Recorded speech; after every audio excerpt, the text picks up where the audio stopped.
Rule number 1, place the well being and service of the sick above your own interest. बीमारों की भलाई और सेवा को अपनी रुचि से ऊपर रखें।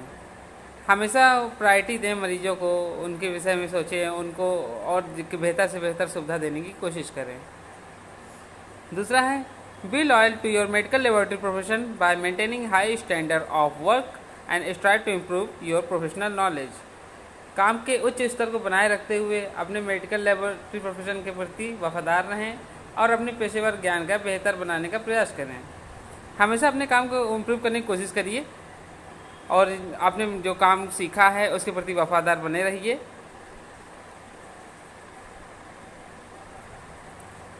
तीसरा है, work scientifically and with complete honesty.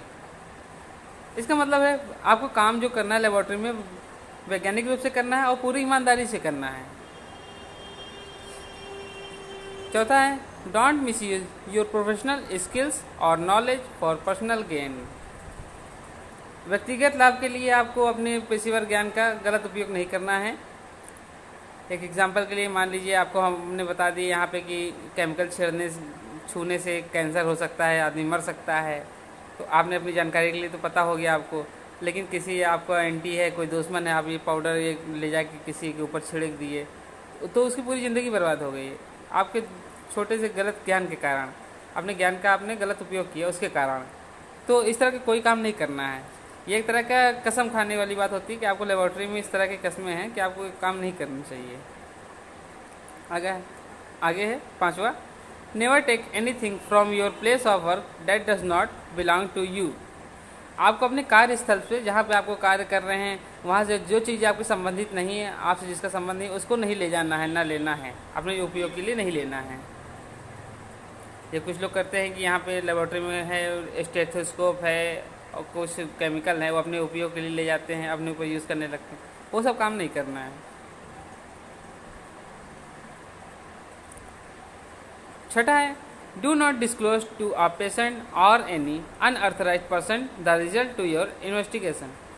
आपने जो जांच किया है, किसी पेशेंट की जांच की रिपोर्ट बनाई है, उसको किसी अदर पर्सन को जिससे उसका संबंध नहीं है या पेशेंट से, उसको नहीं बताना है। Treat with utmost confidently and personal information that you may learn about a patient. आपको क्या करना है, किसी भी मरीज़ का इलाज करना है और उसकी जो आपने जानकारी ली है उसके विषय में, तो उसको क्या है कि अधिकतम गोपनीय तरीके से रखना है। मान लीजिए आपका कोई पड़ोसी आता है, आपसे जांच करवाता है, आपने जांच किया, उसको पता चला कि एड्स है, तो आपने पूरे मोहल्ले में उसकी खबर फैला दी, तो ये गलत हुआ। वो आदमी बीमारी से कम मरेगा, आपकी वजह से ज़्यादा मरने की संभावना है। इस तरह से नहीं करना है कभी। आपको हमेशा गोपनीय रखना है रिपोर्ट को, जो आपने जाँच किया है वो सबको गोपनीय रखना है, किसी को शेयर नहीं करना है। आठवां है, respect and work in harmony with the other member of your hospital staff और हेल्थ सेंटर टीम।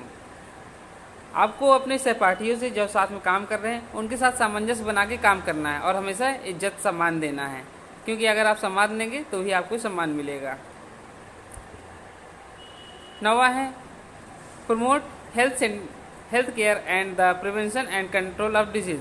आपको हेल्थ केयर को बढ़ावा देना है हमेशा, और डिजीज़ को कंट्रोल कैसे करते हो, उससे बचते कैसे हैं, उसको जानकारी होना ज़रूरी है आपको।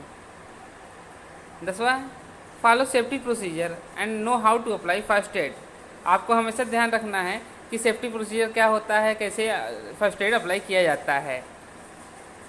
इसमें आपको ये जानकारी दी जाती है कि जैसे कि कोई चीज़ छूने से आपको क्या नुकसान होने वाला है, या मान लीजिए आपके ऊपर कोई केमिकल गिर गया है, कोई केमिकल गिर गया हो आपके ऊपर, या किसी चीज़ से आप जल गए हों, तो उससे आपको कैसे बचना है या उसके ऊपर क्या करना है, तो फर्स्ट एड में आता है। आपको उसकी जानकारी होनी चाहिए फर्स्ट एड को। तो आगे हम लोग वीडियो बनाएंगे फर्स्ट एड अप्लाई की विषय में। सेफ्टी प्रोसीजर की आपको जानकारी होनी चाहिए। सेफ्टी प्रोसीजर क्या है, जैसे कि हमने बता दिया, टेबल के किनारे अगर कांच का रखेंगे तो टूट जाएगा, तो आपको जब एक बार बता दिया गया तो उसको दोबारा रखने की ज़रूरत नहीं है। हमेशा ध्यान दीजिए कि कोई कांच की चीज़ है, कोई केमिकल है, उसको ढक्कन बंद करके रखना ज़्यादा अच्छा रहता है। नहीं तो अगर फ्लैश होगा तो आपके ऊपर पड़ेगा और जल सकते हैं आप, नुकसान कर सकता है। 11वां है, be at all time courteous patient and considerate to the sick and their relations. आपको हमेशा विनम्र रहना है पेशेंट से, या पेशेंट के साथ जो सहपाठी उनके हैं, उनके साथ जो संबंधी लोग हैं, उनके साथ अच्छा व्यवहार रखना है। 12 नंबर पे, do not drink alcohol during laboratory working hours or when on emergency stand by. आपको कभी लैब के काम के दौरान ड्रिंक एल्कोहल या दारू जैसी चीज़ का सेवन नहीं करना है, या आपको कभी कभी स्टैंड बाई टेक्नीशियन के रूप में रखा जाता है। स्टैंड बाई समझते होंगे, जैसे एक स्कूटर के पीछे एक टायर लगा रहता है, स्टेफनी जिसे बोलते हैं, तो स्टैंड बाई भी वही होते हैं कि जब कोई ना रहे टेक्नीशियन तो आपको ड्यूटी बुला लिया जाता है, वो स्टैंड बाई टेक्नीशियन होते हैं। तो आपको कभी इस कंडीशन में जब आपको ड्यूटी लगी हो, ड्यूटी के दौरान लेबोरेटरी के अंदर कभी ड्रिंक वगैरह नहीं करना है।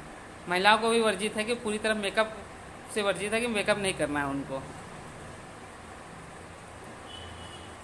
30 नंबर पे आता है हम लोग का, use equipment and laboratory ware correctly and with care. आपको जो लेबोरेटरी में जो इक्विपमेंट जो उपकरण दिए गए हैं उसको सही से पकड़ना है, सही से यूज़ करना है और देखभाल करनी है। मान लीजिए आपने माइक्रोस्कोप में देखा, उसको यूज़ किया, उसके बाद आपने ऐसे ही छोड़ के चले गए तो उसका लेंस वगैरह ख़राब हो सकता है।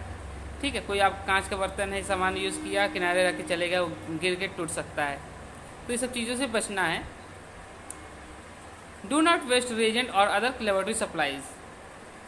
हमेशा आपको यह ध्यान रखना है कि आपको लेबोरेटरी में जितने केमिकल वगैरह हैं, जो भी चीज़ें हैं, आपको सीखने के लिए रखी हुई हैं, लेकिन उसको बिना मतलब का दुरुपयोग नहीं करना, कभी वेस्ट नहीं करना चाहिए, उसे कभी ख़राब नहीं होना चाहिए, क्योंकि एक केमिकल से कई लोग सीख सकते हैं, आपकी वजह से कुछ लोग को सीखने का मौका नहीं मिल सकता। इसलिए हमेशा ध्यान रखें कि केमिकल वगैरह कभी मिसयूज़ ना होने पाए। Always remember that you can be a patient tomorrow.